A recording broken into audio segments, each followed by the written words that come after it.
Welcome back to InfoWars Nightly News. I'm your host, Rob Dew. Aaron did the news part and had a couple interviews there and did a great job. And now we've got a special guest in here, Mike Adams, the health ranger, who just did the radio show this morning. And we learned a lot of new things. We learned from Mark Potok from the Southern Poverty Law Center that there is no hate speech. Just never existed, even though that's what they use to go after people all the time. And also he covered a story that I want to get into real quick.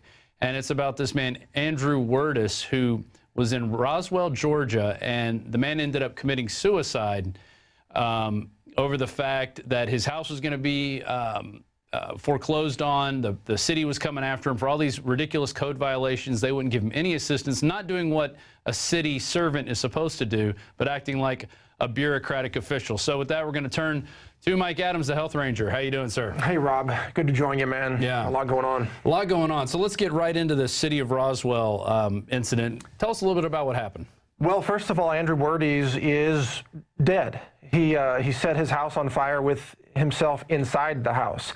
He was driven to that by a total outrageous abuse of power of the local bureaucrats there in Roswell, Georgia, who violated all kinds of laws and his civil rights in many different ways to intimidate him and try to take his property. They even contacted the holder of his mortgage illegally and tried to get them to sell his mortgage, which they did. They sold it out from under him to a mysterious owner that we have not been able to identify, who now owns his mortgage. Definitely not related to anyone in the city, I'm sure. Of course not. Yeah. Of course not. Not Only in Austin does that happen. Right, right. And we actually have a timeline of these events. Let's roll that timeline real quick, and you could just kind of go over it. And I mean, it's really, it's a sad situation. Here's a guy raising chickens. A backyard chicken farmer, a car mechanic. This began several years ago. This has been going on from December 2008. You can see there's our Friday Fright Night city code enforcer there on the Vicky the Hut Barclay. Oh my goodness. Yeah. Anyway, this goes on. There were some people in the city who tried to help him out. Others the said mayor no. seemed to want to help him out. The mayor tried to help him. They changed the rules on him to try to criminalize his backyard chickens after the fact without allowing him to be grandfathered in. They caused his property to be flooded because they refused to maintain a culvert that then flooded his property. Then they condemned his property, and they had it declared a nuisance property because he had what they called dead organic matter on the property. Well, that's just compost.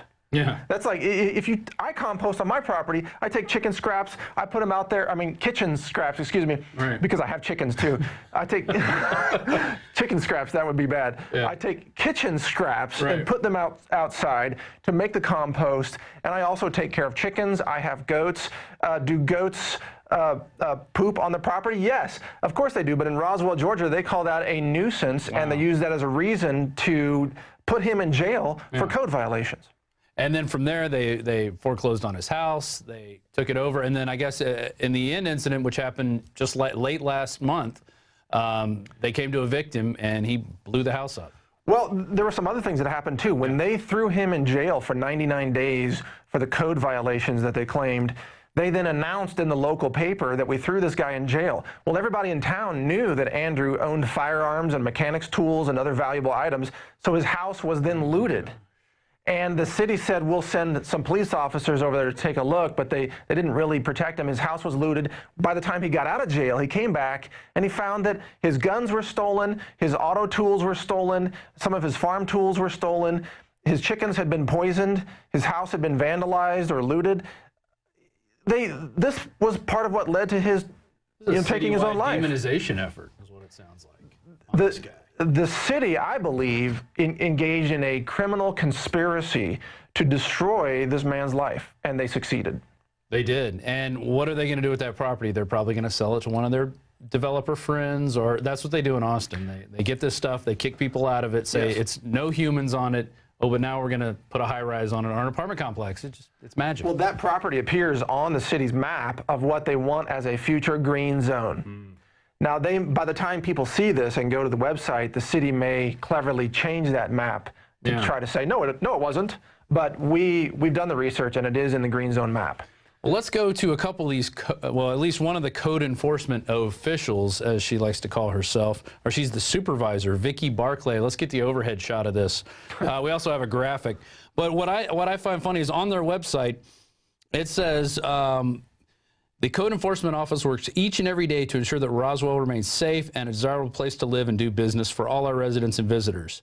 blah, blah, blah. They do this through a fair and unbiased enforcement program, which corrects violations of Roswell City Code or writes new ones if we don't have a code that actually fits what we don't like that you're doing. It seems clear that this woman, Vicky Barkley, is in the center of what I'm calling a conspiracy to intimidate, oppress, and destroy this man's life. They would selectively enforce code violations against him, but not others who exhibited the same behavior on their property.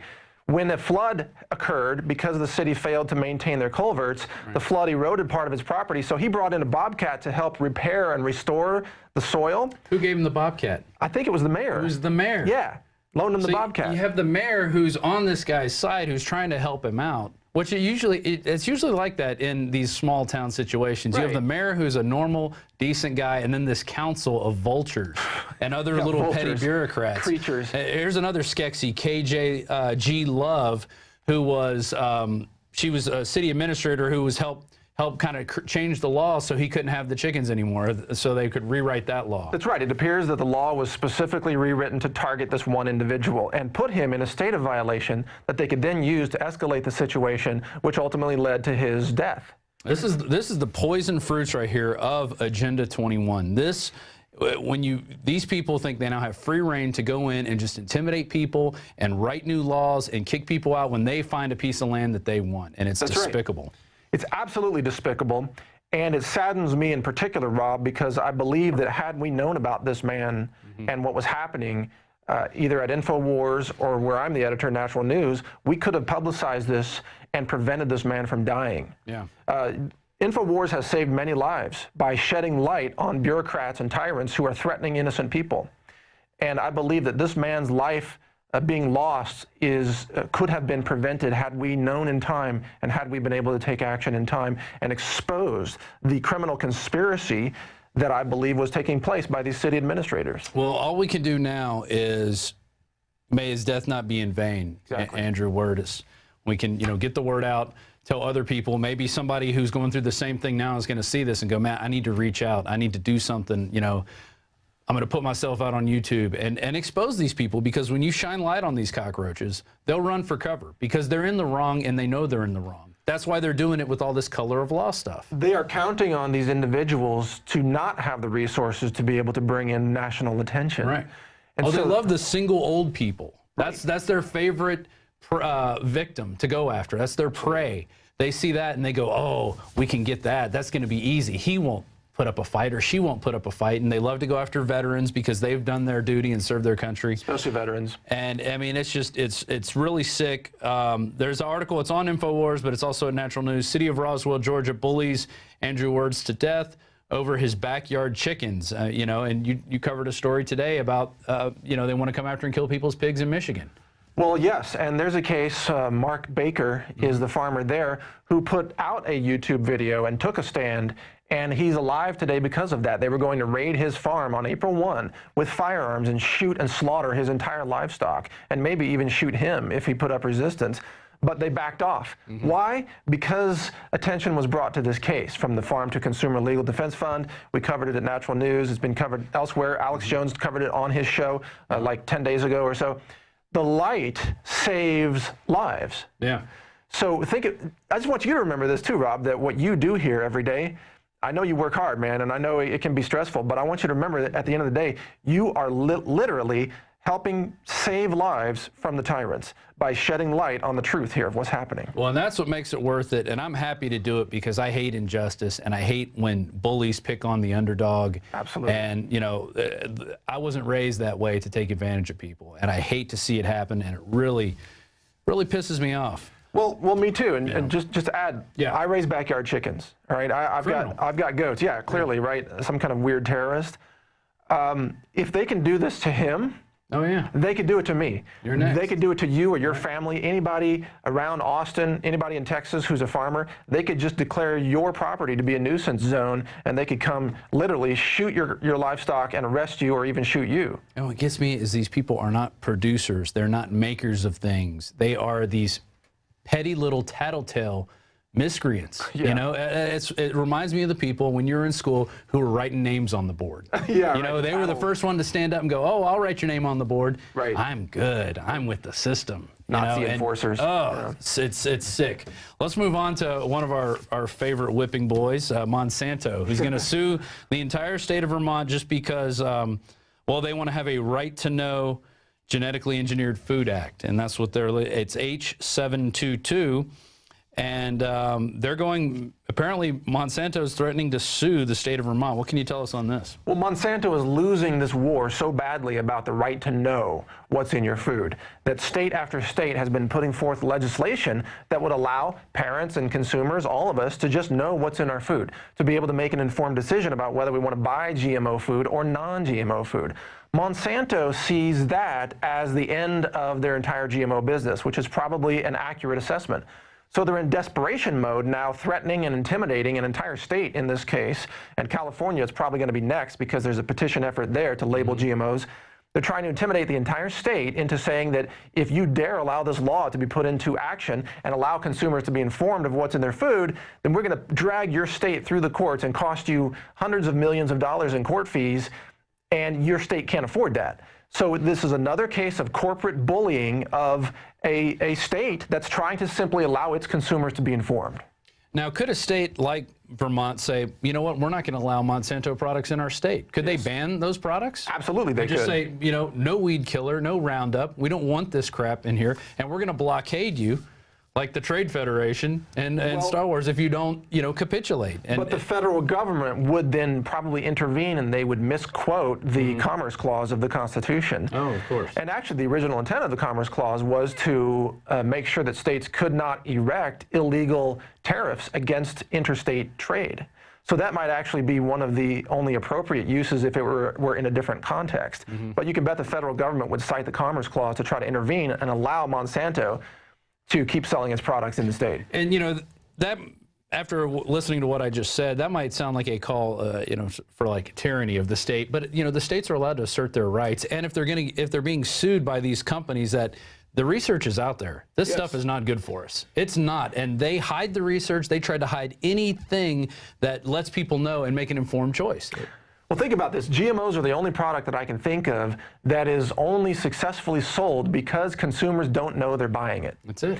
It is sold entirely on deception, disinformation, and sweeping it under the rug, so to speak. If foods were honestly and accurately labeled with their GMO content, 95% of consumers would avoid buying them. Right. And that would be the end of the GMO industry, which is what we need. Yeah, exactly. I mean, we don't need these companies preying on us anymore with, and it's not even that the GMOs are any better. They're not.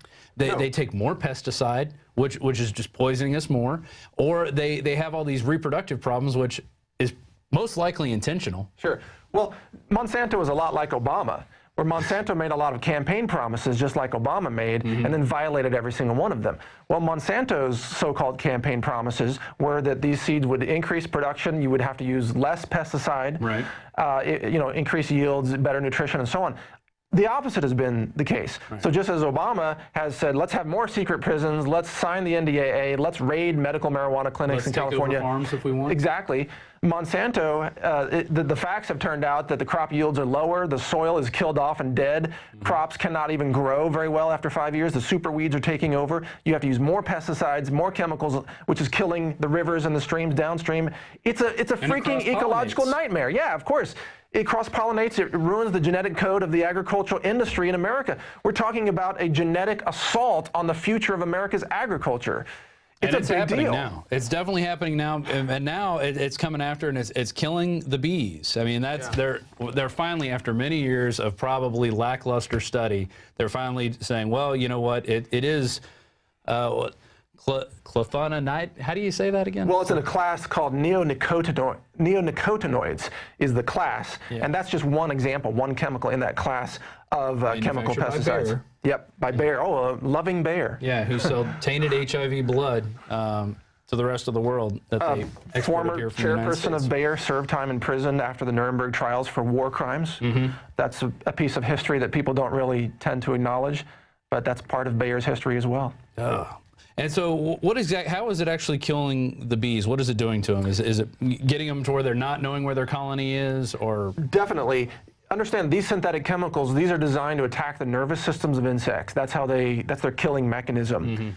when the honeybees are exposed to them, which is usually at low concentrations, low levels, it doesn't necessarily kill the honeybees. What it does is it disrupts their normal neurological function, which is a very complex, fragile system of navigation that actually tunes in to many environmental cues, sunlight, the angle of the sun, maybe even the Earth's magnetic fields. We don't even know if that's part of it as well. But it's a very delicate computer that's in the honeybees' little brains. And when that computer is disrupted by these chemicals, then it throws off their navigation. They can't find their way back to the flower. They can't even find their way back to the hive. They get lost. They die. The colony collapses, and then the food supply begins to collapse. That's what we're facing now as the honeybees collapse. Yeah, I shot this a couple years ago on the Greenbelt. Go back to that footage, and it's a honeybee I was touching it, I was trying to get it to move. It was just lost. Not interested in doing anything but laying there. Well, think about it. If the honeybees get lost, we, the human species, may be lost because our food supply ends. We can't pollinate. That's one thing we can't do. We can try, but there are, greenhouse owners who do it all by hand. Right. Talk about a labor-intensive business. The honeybees, they work for us for free. Yeah. You can't replace that. There was a cost at one time. How much was that where they said, this is how much it would cost to do what the honeybees are doing for nothing? Probably hundreds of billions of dollars a year globally. There are honeybee owners who will rent out their hives, for pollination. That's been a traditional activity that you see in agriculture. But now I've seen some American farmers have to bring in bees from places like Australia because that's where the colonies aren't yet collapsing. So that, you can imagine how hugely expensive that is to airship honeybees from another continent to pollinate your food in America. Bees on a plane. Very interesting. Yeah, right. Well, let's move on to, SSRIs. They're, we just had in Austin, a 24-year-old Brandon Daniel was on Xanax and tequila and went to Home Depot and then, or no, it was Walmart, and killed a cop. Yeah. And it's just one of the many things that happens with these people taking on these SSRIs. And this is a very growing trend. We got the active duty troops on them. We had the guy who went on the Afghan murder spree. Now he was being put on one of the, was this an amnesic drug he was on? Yeah, he was on a combination. Okay. They do painkillers, they do sleep drugs, they do the memory hole drugs that they put soldiers on so they don't remember the trauma that they went through. Instead of treating it, just cover it up. Right. Even, you remember comedian Phil Hartman? He used to be on Saturday Night Live. Yeah. He was a victim of a murder-suicide. On this? She was on the antidepressant drugs, yeah. Wow. You go back to Columbine High School shootings. Obviously, the antidepressants, the SSRIs in that case. You got to look. 90% of the shooters, I think. Oh yeah, it's a huge number. And we have an epidemic of the psychiatric drugging of U.S. soldiers, as this graphic is showing. This is one that we put together. And these are really good. I like these graphics. Thanks, man. We're just trying to keep up with InfoWars.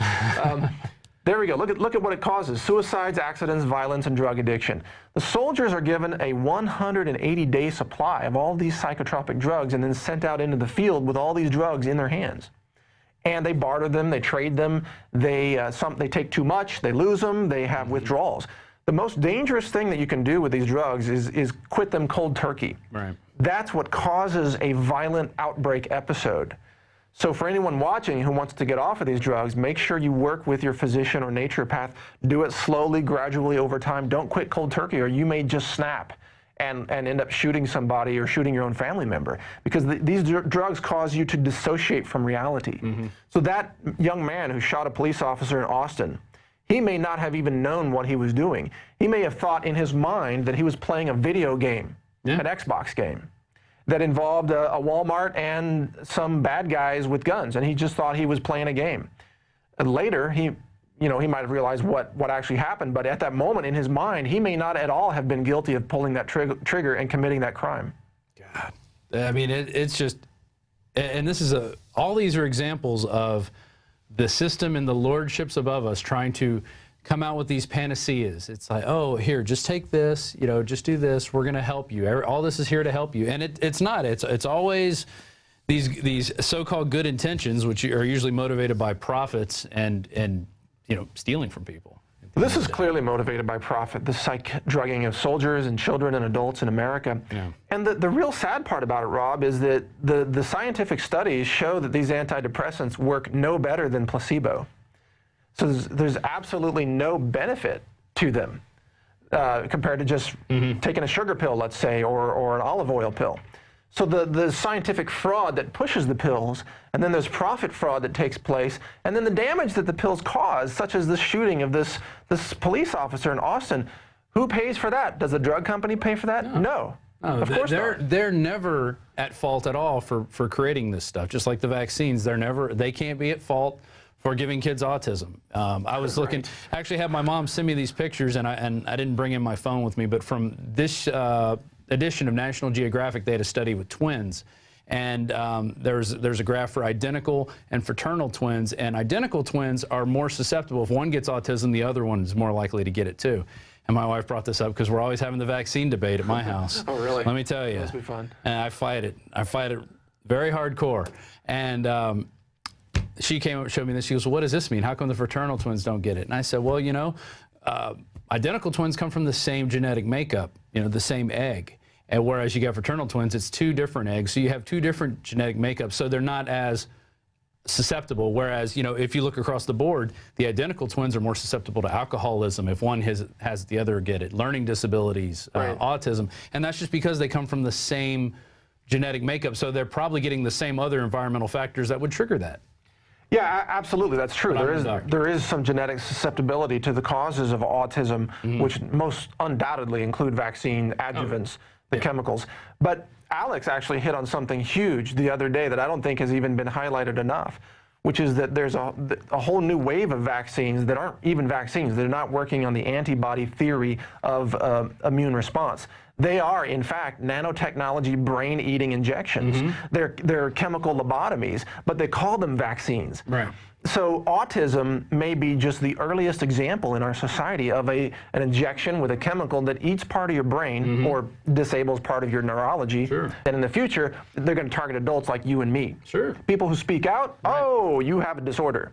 People who think about conspiracies, yeah, you probably have a disorder. Clearly. Well, they have it named. It's obedience defiance disorder, ODD.